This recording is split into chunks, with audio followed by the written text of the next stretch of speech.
So once again, the Moon Lost Belt video has inspired yet another topic that we've been needing to address for a minute, and that is the general composition of a servant from the get-go. You know, them being able to either survive or withstand certain things in ways that are strictly associated with their makeup. In this case, that being their survival in space. Now, for people that's been through FGO, y'all already know what's going on, but just in case that you haven't, we've been through some scenarios quite a few times that explains the reasoning why, and it all goes back to their position from the OG novel when Rin mentions how servants are ghost liners and they're literally just built this way. She says, familiar, huh? Well, servants are in that category, but they are on a different level. Because that girl over there, that being Saber, is a ghost liner, they're considered to be the strongest of all familiars. One example that goes into a little more detail is what we get from Fate prototype fragments.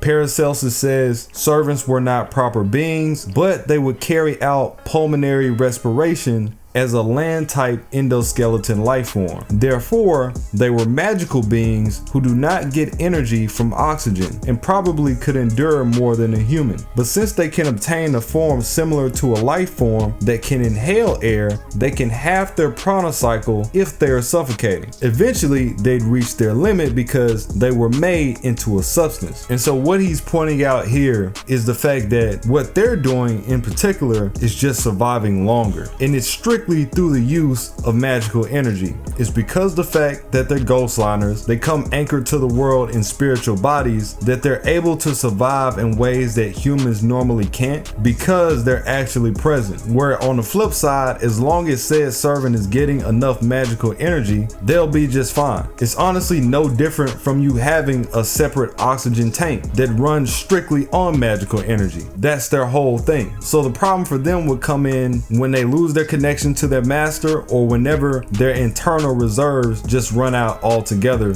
and then they would suffocate and go out like a regular person. But other than that, this isn't anything uncommon, and we'll get into that later also, whether that be when it comes to servants being underwater, when it comes to servants being under the influence, when it comes to servants keeping on the same body weight normally, no matter how much they eat or how they usually don't have to sleep. There's many things that servants are able to circumvent because of the foundation. Another thing, and probably one of the first things that come to mind, is the servant verse. In FGO, we have an entire chapter that's revolved around servants literally being in space, living in space, just fighting out in open space. And you might wonder, well, what's the deal with them? Because a lot of those servants are strays. They don't have masters. And the thing with them is that, well, for one, the servant verse is a completely different realm as opposed to the base galaxy that we have. They're operating on different standards. And also, it's been mentioned multiple times that they do have a much denser ether supply to the point where them going out would have to be through battle or self-inflicted, because there's just so much magical energy to go around that they'd be good regardless. And when I'm talking about these servants surviving for years, I mean millenniums of surviving, and they're still okay. You have the statement from Sigurd, for example, when he was talking to mysterious Heroine X. He says, so your goal is the destruction of this fortress. Unfortunately for you, that will never happen as long as I still draw breath or prepackaged oxygen in this case. And then he later says, I have been wandering the galaxy for 2,000 years searching fruitlessly for a truly worthy opponent. Can you even begin to imagine what that is like? So he's on record saying he's been out here in space for over 2 millenniums and he's still good. And you have to consider the fact that Sigurd is a high tier servant. Even in the best case scenario, you know, he's still gonna consume more magical energy than the average. Now, I will say in his case, he's a little more unique because servants like him, Siegfried, Arturia have that dragon background that's supplying them with additional magical energy that a lot of people don't. But regardless of the fact, he's not the only one. You know, we ran into Lancelot and went against him, and he's just out here floating in the middle of space just fine. And he doesn't have that dragon background reinforcing his character. As a matter of fact, he's one of the heaviest consumers there is, especially being in his berserker form when we found him. So a lot of what we're seeing in the servant verse, I don't want people to get the idea that just because it's happening over there, it can't happen in the base series. The idea here is that the base series doesn't center around space at all, really. So the servant verse lets us get a little glimpse of that. The thing with the servant verse is that, you know, the origin of a completely different pantheon of deities, the existence of space Ishtar, so on and so forth. I would just say it's possible for it to happen. It just wouldn't be nearly as high as the level that the servant verse is doing because of the density of that energy. It's not the same. And while we're still here, if you look at what the characters are saying in the series, the basis for what mysterious Heroine X was doing before we met her, she said that she literally used to patrol space, that her and Mysterious Alter used to have fights literally just out in space in the open all the time. So it's all about keeping that supply going. If you look at Voyager, the highlight servant of Fate Requiem, he's on the thumbnail. That's the entirety of what him being a servant is based around. He is the exact same space probe Voyager that was sent out back in the 1900s, and in verse and out, what his character is designed to do was float through space. In 1977, the unmanned space explorer Voyager was launched on a rocket from the Florida Air Base. He went on a journey to examine Jupiter, Saturn, and other planets in the solar system, and then continue on an endless interstellar mission. Even now, he's still flying on the ocean of stars away from the solar system. And if you look at the background for his character, he established the Voyager class. He's the only one in it. And if you look at the things in his kit, that being Voyager of the Stars, it makes an impossible travel, a voyage from planet to planet possible. Or skills like independent navigation, which is his version of independent action. And these have become skills that identify the class, both of which being nods to say, hey, this servant can travel through space at will, and they have multiple skills to prove that. And there's never been an instance where that's an issue for him. Now, if you get into things like the extraverse, because I know a lot of people might have that in mind, well, that's a completely different scenario, because the extraverse, as you know, technically those things are digitized. It's a digital space, so they wouldn't necessarily need it anyway if you were to go that route. Just like I mentioned before, if you look at chapters like Oku, when we went up against Beast Kama, the whole concept of Kama is that she is the universe, and that's exactly what they were trying to show us when we went up against her. I know you guys remember the space-like landscape and the manipulations, the changes that she did in the battle. She says, I'm still giving you oxygen out of the goodness of my heart. It's all conceptual anyway. Besides, I want to love you all with my words too, and I can't very well do that with no oxygen. Now can I? And Matahari says, at least we servants can still hold on our balance, since this isn't too different from using our spirit forms. The only reason you're even able to stand right now is because I'm letting you. If I decide I'd rather you all just experience zero gravity instead, it's as easy as this. And she actually does it. How many times do I have to say it? I am the universe. Don't worry, I won't let you die. I just want to break your spirit. So I'll reduce the oxygen to a bare minimum you need to survive, make the lack of gravity more pronounced, shut off every light source, and let you drift around a completely dark, empty space without anything or anyone helping you. But sooner or later, the cold darkness of the space will shatter your spirit and you'll be desperate for warmth. And so,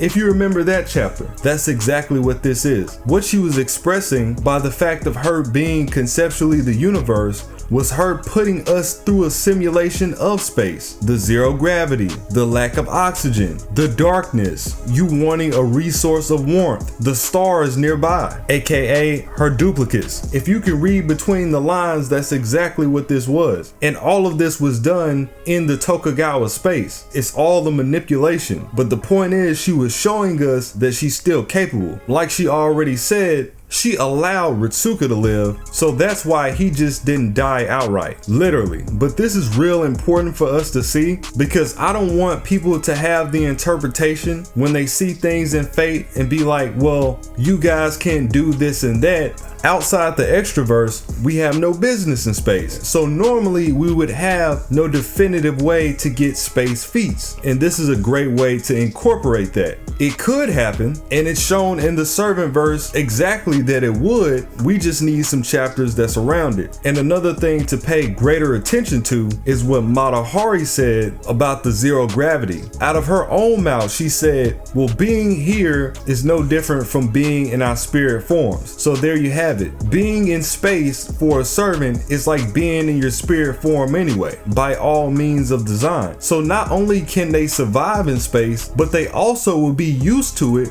more than the average person without even being there, because not every entity from different verses can go into spirit form. That's something that's very specific to servants. Some people can, but I'm pointing out that's something that nearly everybody can do in their case. And you have to remember, Matahari is a low tier servant.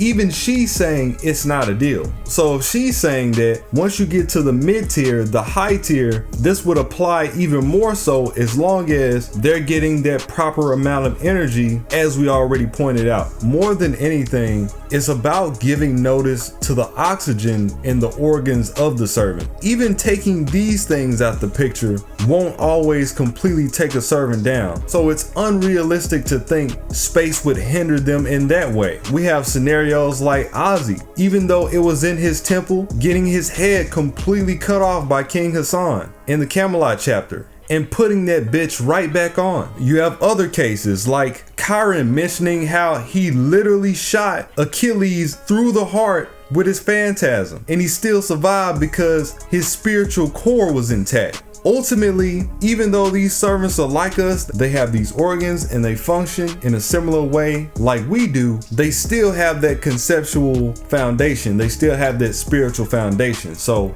it's to be expected. If you look at Case Files, where Waver is the lead character, if servants surviving in space comes to you as a surprise, you're going to be really surprised when you find out Waver was nearly struck by lightning and was able to fend it off. But no matter how much lightning he was able to redirect, the difference between him and that chariot was just too much. We had been blown away just by the wind coming off of it before it even hit us. The back of his coat had been thoroughly scorched. As to point out, they still took a partial hit. That was probably the result of us being blown away. My master must have strengthened his entire body as I had, but there was an insurmountable gap between our abilities to do so. If he had been using his Magecraft to redirect the light, there was no way his arms or magic circuits could have been fully operational for that. They bring him back and they start to focus on his healing. By using electricity, we stimulate the professor's body's natural healing ability and replenish his odd as much as possible, though I don't know how much of a difference this will actually make. If he had a powerful magic crest, then it would be completely different. Now remember,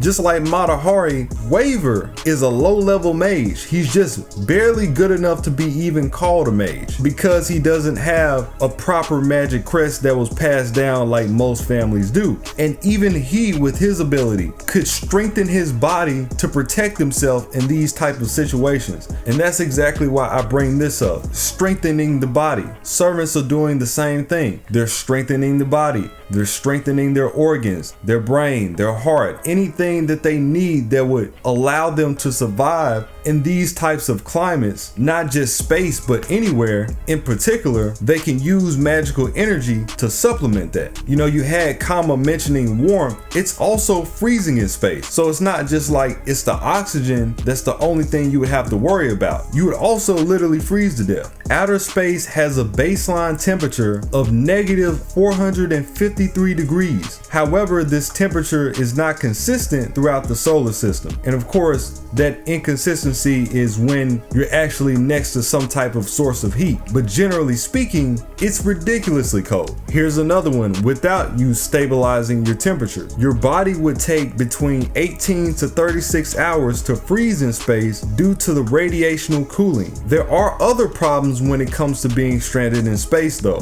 While freezing is not your most immediate immediate concern, oxygen and extreme low pressure are things to be concerned about. That's another thing, the pressure. But once again, as a servant, that's kind of already dealt with anyway. So the same way you can use strengthening Magecraft to reinforce your organs, you can use strengthening to stabilize the temperatures of your body, just as we would do normally in hot or cold temperatures when it gets to extreme levels. But this would go even further than that because they're servants. And then after the fact, you had Waver's team walking through the freezing snow, and he was using his magical energy to adapt to that. Even walking through this much snow, he was barely breathing any harder than normal. In this case, they're talking about Melvin the Tuner. My master, Waver, would certainly be grasping for breath at this point. That said, he had spat up blood twice already. You are quite different from my master, aren't you? Ah, yeah, he's not very good at strengthening, is he? For something like this, you just need to let your magic circuits take over for your nerves, so if it just comes down to moving, it's nothing special.